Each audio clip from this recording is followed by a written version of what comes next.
ماشاءالله. شاه مردان علی،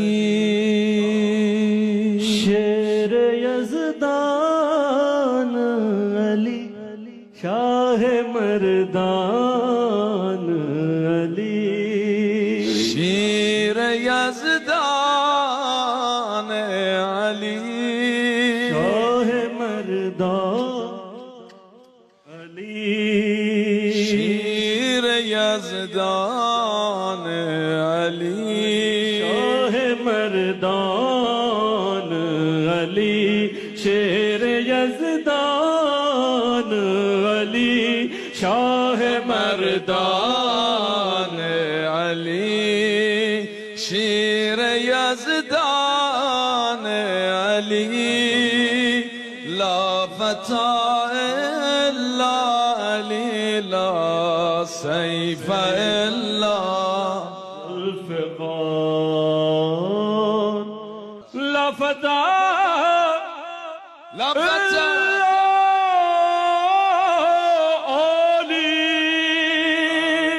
جانم یا علی، لا فتا الا علی، لا سیف الا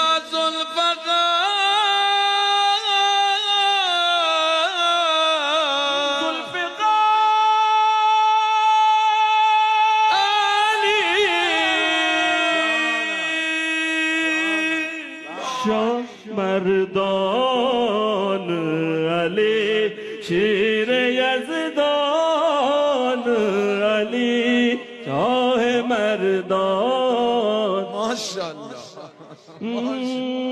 جان آقا سن قربان آقا، سید لطشان آقا، جان آقا سن قربان آقا، سید لطشان آقا، جان آقا سن قربان آقا، سید لطشان آقا، جان آقا، سن قربان آقا، سید لطشان آقا.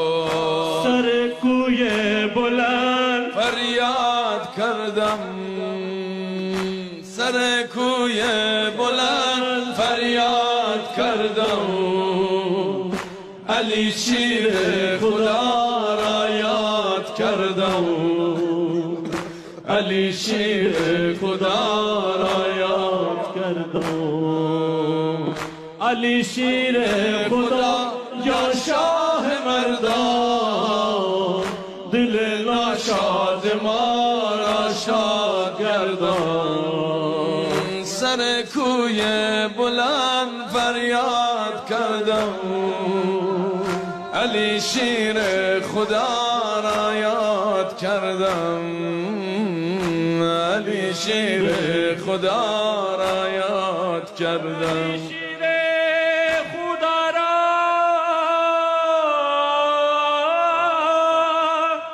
یاد کردم. ماشاءالله به شما. ماشاءالله ماشاءالله. جانا خدا حفظت کنه انشالله، خدا حفظت کنه.